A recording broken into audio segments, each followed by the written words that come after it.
Pesawat luar angkasa bernama Orbiter 9 yang hanya diawaki satu orang gadis berumur 19 tahunan ini kedatangan teknisi pria yang hanya datang untuk memperbaiki pesawat jikalau ada kerusakan. Tanpa diduga sesudah memperbaiki dan beristirahat, sang gadis memutuskan hinggap di atasnya sebelum teknisi itu pulang ke bumi.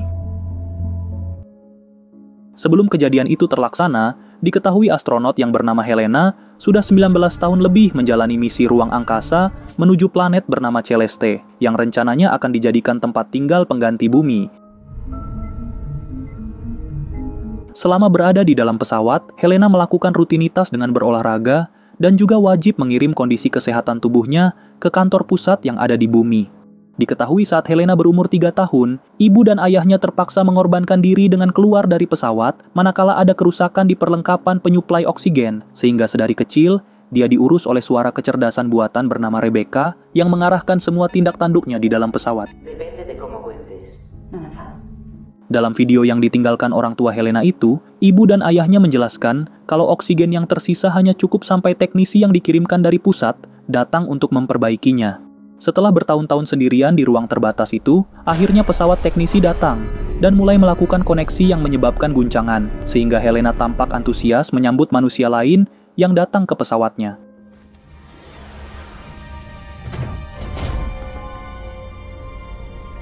Dengan pakaian khas astronot, teknisi itu mengenalkan dirinya bernama Alex, sementara Helena tampak takjub mengetahui kalau dirinya sudah tak sendiri lagi. Tanpa membuang waktu, Alex langsung memperbaiki kerusakan penyuplai oksigen sambil dibantu oleh robot kecilnya yang berfungsi merekam dan juga menemukan kabel yang rusak. Sementara itu, Helena berusaha membahagiakan tamunya dengan menyiapkan hidangan dan kemudian mengajak Alex untuk makan bersama sambil sedikit memaksa dengan berkata kalau dia belum pernah makan ditemani manusia lain sehingga Alex pun mengiyakan.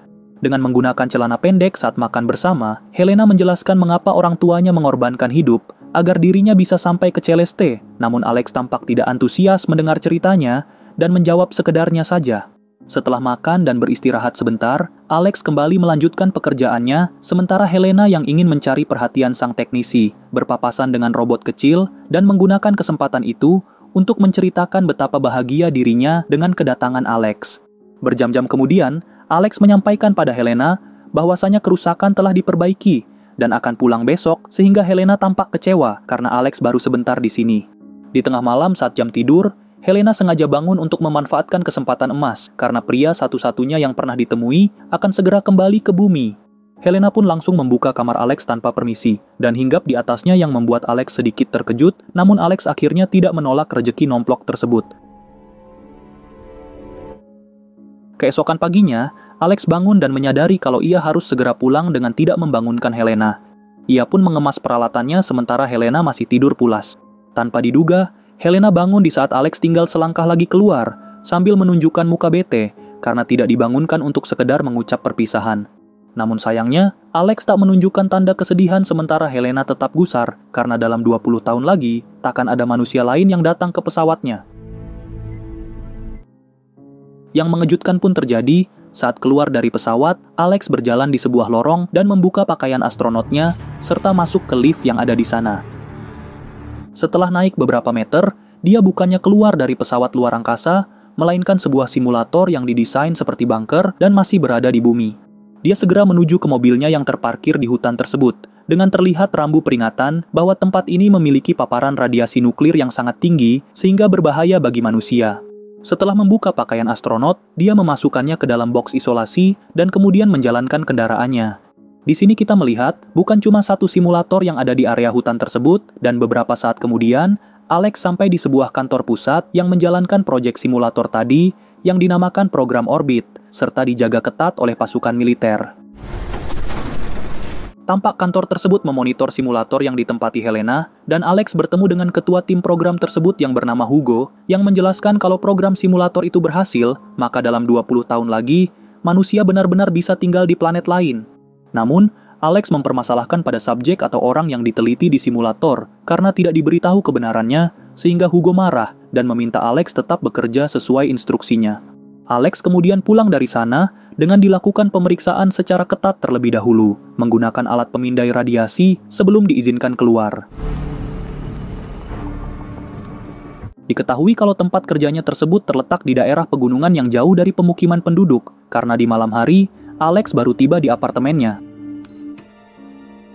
Setelah beristirahat sebentar, dia masuk ke ruang kerjanya yang dikunci untuk menginput data-data simulator yang telah dikunjungi dan diketahui kalau jumlah subjek yang ada di simulator berjumlah 10.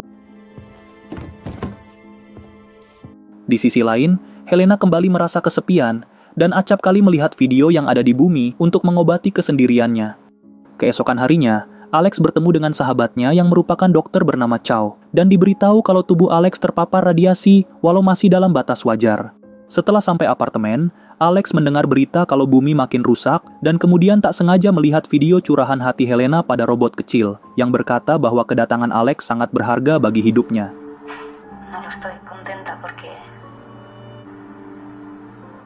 Keesokan paginya, Alex bersiap untuk melakukan pekerjaan di simulator selanjutnya, dan setelah selesai dari simulator nomor 10, dia berhenti di simulator 9 yang ditempati Helena sambil merenungkan sesuatu. Setelah pulang dari kantor pusat, Alex berkunjung ke psikolog untuk mengobati penyakit kecemasannya, sekaligus menceritakan unek-uneknya mengenai pekerjaannya sebagai ilmuwan program orbit. Dia ditampilkan sebuah video interaktif serigala yang sebenarnya adalah seorang psikolog bernama Sylvia dan mulai bercerita agak rahasia mengenai kegusarannya terhadap subjek di simulator yang dia anggap sebagai kelinci percobaan. Setelah menjalani sesi terapi tersebut, Alex pulang dan kembali melihat video Helena sampai dirinya tak bisa tidur sehingga Sylvia menenangkannya. Namun, Alex tak bisa berhenti memikirkan Helena yang pastinya kesepian di simulator tersebut, sehingga di hari itu juga dia memutuskan untuk mendatangi simulator Helena untuk berbuat sesuatu.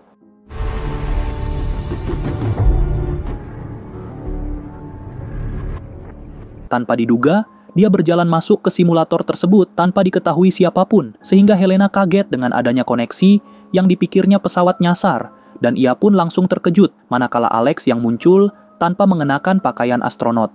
Alex lalu berkata kalau tempat ini bukanlah pesawat, melainkan hanya simulator, namun Helena belum mempercayainya, sehingga Alex membuktikan dengan mengambil kamera tersembunyi yang sudah dia sadap. Karena masih belum percaya, Alex pun mengaktifkan alat pelacak tanam yang ada di pergelangan Helena dan kemudian mengambilnya sehingga Helena makin full bingung. Untuk membuatnya lebih percaya, Alex memperlihatkan luar angkasa yang selama ini dilihat ternyata hanyalah sebuah layar TV, sehingga Helena langsung syok. Kemudian setelah Alex meretas sistem yang membuat Helena seperti masih berada di pesawat, keduanya pun keluar dari simulator tersebut. Dengan menggenggam erat tangan Alex, Helena terlihat takut saat menaiki lift dan untuk pertama kali dalam hidupnya, dia merasakan sinar matahari beserta udara murni yang dihasilkan oleh tumbuhan yang ada di sekitarnya. Alex pun langsung mengarahkan Helena bersembunyi di box isolasi untuk sementara dan mulai menjalankan mobilnya pergi dari tempat tersebut. Namun sesampainya di gerbang keluar, petugas jaga mendapati alat pemindainya menemukan radiasi di bagian belakang mobil sehingga Alex panik dan bersiap untuk kabur. Untungnya, petugas hanya mengangkat pakaian astronotnya tanpa membuka box isolasi sehingga Alex diizinkan lewat. Setelah berkendara cukup jauh, Helena dikeluarkan dan Alex menjelaskan bahwa orang tua Helena yang meninggalkan rekaman video bukanlah orang tuanya melainkan hanya seorang ilmuwan militer yang ditugaskan membesarkan Helena selama 3 tahun, sehingga hal itu membuat Helena sangat terpukul. Sebelum melanjutkan perjalanan, Alex meminta agar Helena tidak bercerita ke siapapun mengenai kehidupannya di simulator, dan beberapa jam kemudian, mereka sampai ke apartemen Alex, yang tampak aneh bagi Helena.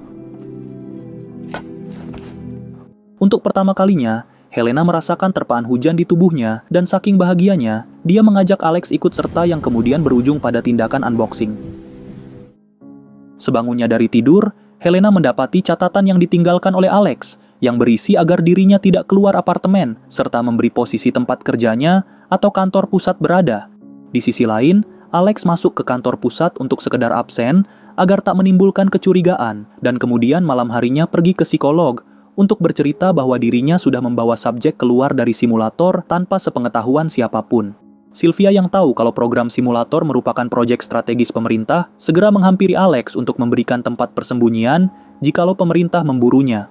Setelah pulang, Alex mengajak Helena jalan-jalan ke akuarium yang ada di Ancol, yang membuat Helena takjub melihat ikan kontes di depan matanya untuk pertama kali. Malam itu pun semakin mempererat hubungan keduanya, dan keesokan paginya di saat Alex masih tertidur, Helena penasaran dengan ruangan yang dikunci menggunakan pola, sehingga Alex terbangun setelah mendengar pola kunci yang salah. Dengan niat memberitahu pekerjaannya pada Helena, Alex pun menunjukkan isi ruang kerjanya yang berisi monitor, dan membocorkan kalau ke-10 subjek yang ditempatkan di simulator sebenarnya tidak akan pernah diterbangkan kemanapun. Helena pun yang mendengar kenyataan sebenarnya mengenai proyek tersebut lebih tercengang manakala Alex menjelaskan kalau subjek hanya bisa keluar jikalau sudah mati karena tujuan dari penelitian tersebut adalah seberapa lama mereka bisa bertahan di simulator.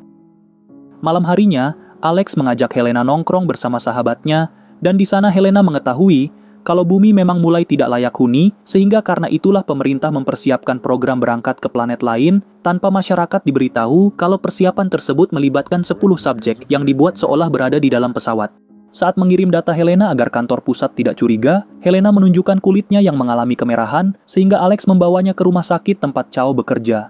Setelah dilakukan pemeriksaan, Chow mendapati kulit Helena memiliki lapisan epidermis tipis seperti orang yang tidak pernah terpapar matahari, yang membuat Chow curiga. Namun Alex tetap merahasiakannya.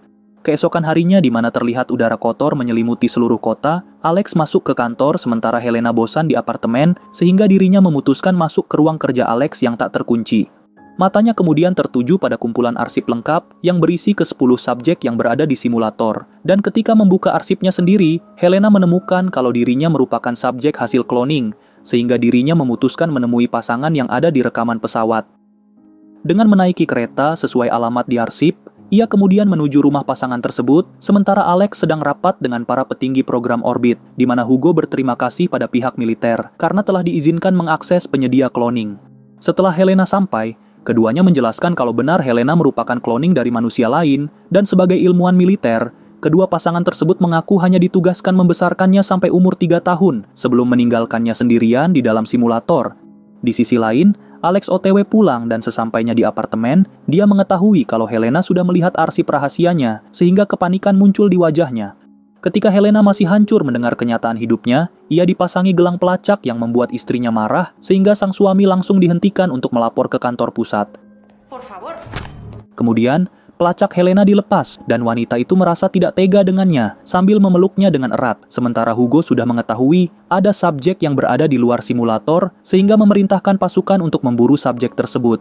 Helena diminta segera pergi dari rumah itu, karena sinyal pelacak sudah terkirim ke pusat, dan sesampainya di apartemen, dia marah dengan Alex yang tidak memberitahu kebenaran kalau dirinya adalah hasil cloning, namun Alex meminta maaf dengan tulus, dan kemudian mereka kabur ke sebuah penginapan.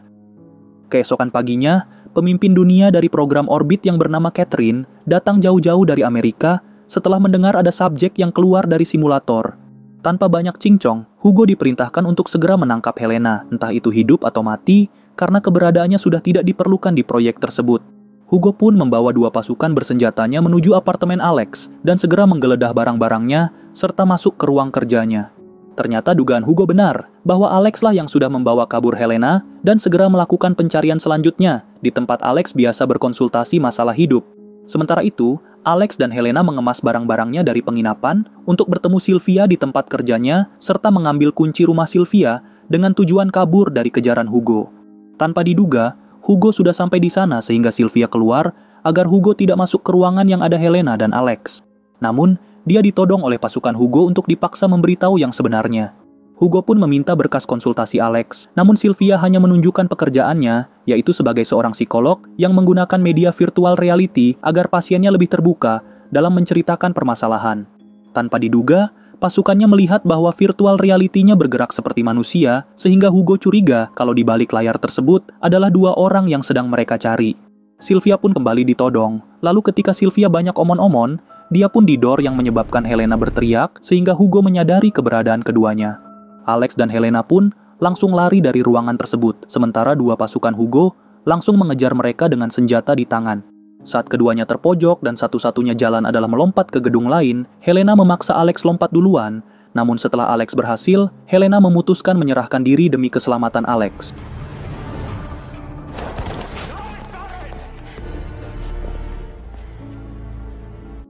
Beberapa jam kemudian, Alex menemui Chow dan mengetahui kalau hasil pemeriksaan dokter, Helena mengalami mutasi epidermis yang menyebabkan Helena tidak bisa hidup selain di dalam simulator. Bukan hanya itu, Chow juga memberitahu kalau Helena ternyata sedang hamil. Kemudian, Alex sampai ke rumah yang dipinjamkan Sylvia untuk beristirahat sejenak dan merencanakan sesuatu, sementara Helena menyatakan kesiapannya kembali ke simulator, namun ditolak mentah-mentah oleh Hugo dengan alasan rantai analisis di simulator 9 sudah terputus, sehingga keberadaan Helena dinyatakan tidak berguna. Setelah itu, Hugo menanyakan Catherine mengenai keputusan yang akan dilakukan pada Helena, dan dengan tegas Catherine memerintahkan Hugo untuk membunuhnya. Alex yang sudah menyusun rencana, langsung menelpon Hugo untuk membicarakan kesepakatan. Namun, Hugo tidak mau mendengar apapun perkataan Alex dan tetap pada rencananya untuk menyuntik mati Helena.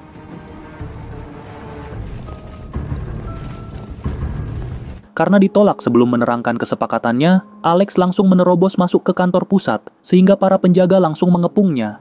Saat sampai, Alex berpura-pura memiliki janji dengan Hugo, namun dirinya tetap dilumpuhkan dan langsung dibawa ke ruang tahanan. Ketika diinterogasi Hugo, Alex menuturkan kalau dirinya ingin berada di simulator selamanya dengan Helena dan menjelaskan kalau Helena sedang hamil, sehingga hal itu bisa berkontribusi besar terhadap penelitian yang diketuai oleh Hugo. Setelah mengetahui berita besar tersebut, Hugo melapor pada Catherine, yang tanpa diduga, Catherine juga setuju dengan memasukkan Alex dan Helena ke dalam simulator untuk selamanya. Beberapa tahun kemudian setelah menjalani hidup di dalam simulator nomor 9, anak dari Alex dan Helena yang merupakan perpaduan dari manusia asli dengan kloningan, keluar dari simulator sesuai kesepakatan dengan Hugo dan siap diberangkatkan ke planet pengganti bumi. Terima kasih sudah menonton 46 Movies. Jangan lupa subscribe bila suka dan sampai jumpa di alur cerita film berikutnya.